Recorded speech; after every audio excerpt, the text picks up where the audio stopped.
having these discussions that some banks haven't been able. All right, we want to cross over back to Noah Kipkemboi. Noah, you were telling us about extractives.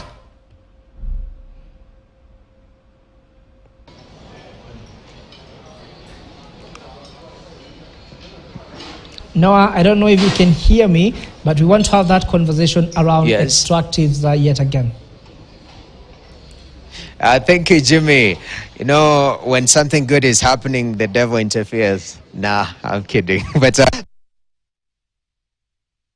I'm joined by Dr. Kanyoro Patrick, who is the chair. So if you may just approach here, the chair of Kenya Chamber of Mines. And today being the mining week, is very critical because the potential for the mining sector is immense, yet underutilized in Kenya for the longest time. What is changing as per 2023? Thank you very much for having us here. I am happy to say that, yes, our contribution to the GDP has been very low, and that is one of the reasons why we have the meeting today, because we are convinced that between now and the next 3 to 5 years, we are able to change things and get ourselves contribute 3 to 7% of the GDP. Why has this not happened? Of course, one of the key reasons is that since 2019, there has been a moratorium, and therefore there's not been any new issuance of prospecting licenses. And if you don't prospect, then you don't develop projects to mining stage. So that has been a major handicap. So in terms of policy change, of course, recently we've seen the issue of benefits from the mining sector towards the community, having court engagements, and the court made a decision, the High Court, I meant to understand that was not very pro the sector. The government was trying, to change things. What will that mean, and any progress in that? Effect is that it is always important that government engages with the private sector out there, and also engage the host communities. By host communities, I mean communities that live within the vicinity of the resource that we are looking at. Okay. Yes. And lastly, one of the biggest issues, now we are living in a green world. Extractives and environmental, degradation, they sort of go hand in hand in most cases. But how do we find a balance where we are gaining from this sector at the same time conserving our environment? Thank you very much. That's a very valid concern. I will start by using an analogy. If you want to have beef, you cannot talk about having beef and not slaughtering a cow. It will not happen. Now, about mining, we do admit that mining, of course, means extracting stuff from the ground.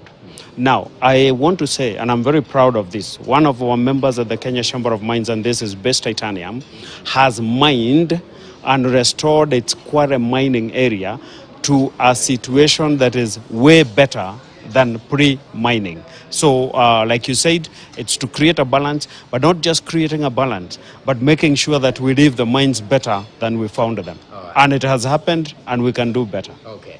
Thank you very much, Dr. I want to bring in Dan Odida, who's the chair of the artisanal, as we call them, artisanal small-scale mining in Kenya. Sir, 80% of our extractives in Kenya and East Africa at large is artisanal miners. What is changing in that sector to make sure that this majority is not ostracized, they are working under better conditions, and is this conference helping at all? Thank you. That is a good question. I want to say that it is true, 80% of miners, especially in Kenya, are currently artisanal and small-scale miners. And this is why we've come to this important conference, so that we can chart the way forward of ASM industry in Kenya to an inclusive and accommodative approach, where we have all participants engage in a fair platform, and also having a fair legal frameworks that can favor the same. So we are looking forward to seeing a sector that does not only stuck to the 80% production or contribution to the general national GDP, but we are looking up to a sector that will progressively develop to produce even more than what we currently see. I mean, when we talk about small-scale miners in Kenya, most of the times when you have this conversation is when maybe there's a tragedy or a mine has gone down somewhere. In terms of ensuring there is safety, that is one. And secondly, also, it seems the sector has so much potential in creating jobs, which is needed in this current environment that we are in. How do we bring that full potential in the ASM sector? Yeah, thank you. That is why we want to create a story that completely replaces the old story of casualties, people associated with fatalities in the mines.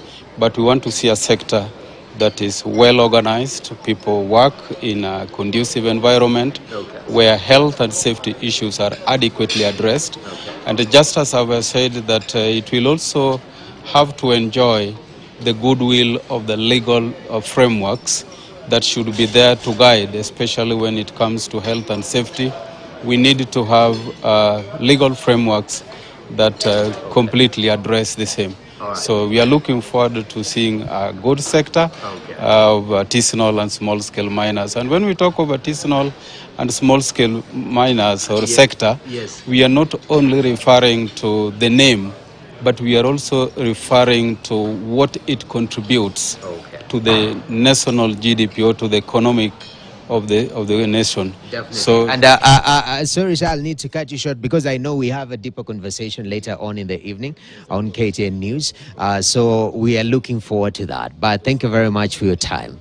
All right. So, Jimmy, that's the latest from Extractives, and they're saying, you know, 80% fall under artisanal and small-scale miners in this country. How do we better their terms? But also balancing the issue of the environment and making sure that we're doing our extractives in a responsible but also economically empowering manner.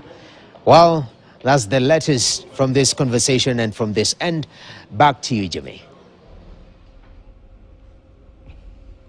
All right, Noah, thank you very much, of course.